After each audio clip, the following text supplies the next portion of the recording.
Faly miaramatsika tsirairavindray amin'ity talata 2 volana oktobra ity. Manana fahasoavan'ny tompo aminao ihany koa izay manaraka tsy tapaka ny fandarana eto. Alohan'ny dirantsika ny amin'ny mofinaina an'io dia vavaka isika. Ianay tsara andizan-danitra tolotra ianao ny dera, ny laza, ny aja sy ny voninahitra misaotra anao seray eo. Mbola tombontsoa lehibe na nananay miaraka aminao amin'ity maraina ity. Mangataka aminao izay mba ho fenoinao ny fanahinao masina. Ka ny tsara indrindra avy aminao anay no raisinay. Aoka ho feno ny hery avy aminao izay na ara-tsaina, na ara-batana, na ara-panahy. Aminaran'i Jesosy, amen. Lohateny mofinainantsika androany dia manao hoe vonona ny mehery antsika i Kristy. Nalaina amin'ny Kolosiana 2:10 manao hoe ary ianareo dia tanteraka ho aminy sady izy no lohan'ny fanapahana sy ny fahefana rehetra. Amen. Tsy maintsy miaina eo ambany tara-pazavana mitosaka sy mafana ilay masoandro ny fahamarinana isika.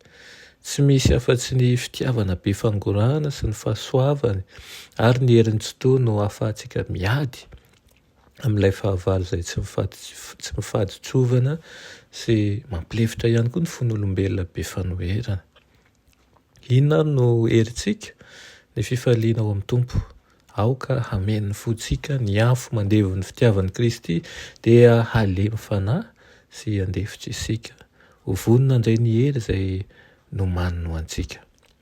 Aoka hisaotra an'Andriamanitra isan'andro isika noho ireo fitahiana izay antsika.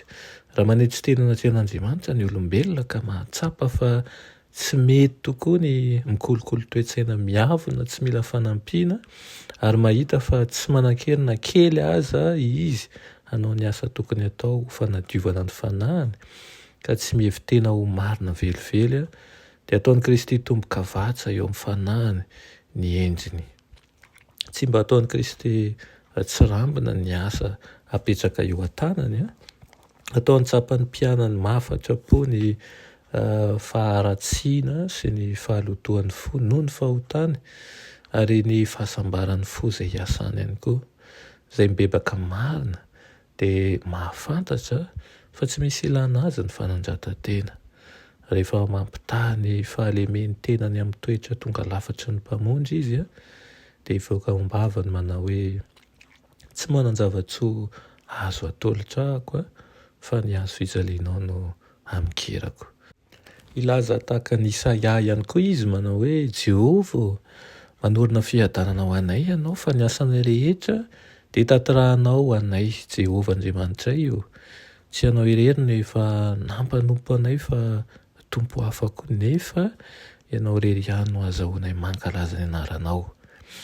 Irina mba hanao an'izany hika izany koa ane ianao izay mikatsaka ny fahamarinana ka mibanjana ny Kristy manko mba ho tonga tahaka azy dia mahita ny fahatanterahany lalàn'Andriamanitra ary manjary tsy afa-pona amin'inona io na amin'inona afa-tsy ny fahatanterahana ihany.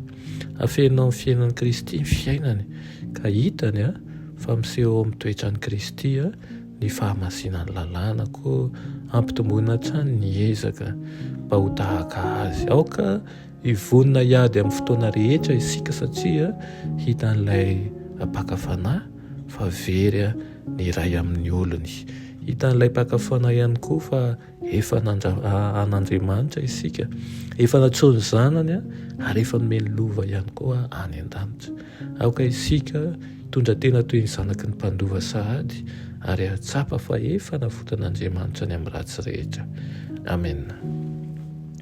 Ianay tsara andizan-danitra mbola misaotra izahay amin'izany teninao izany. Mangataka aminao izay Tompo ny mba ampitomboanao an-trany ny toe-po, ny toe-tsaina, ny toe-panahy mba hahafahanay mandeha amin'ny fahamatorana. Ho vonona handray ny hery avy aminao satria fantatra efa ny herinao manaova ny fiainanay.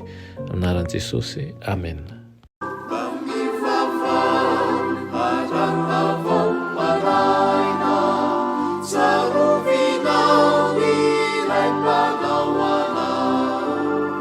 Izay miaro ny farasiana mba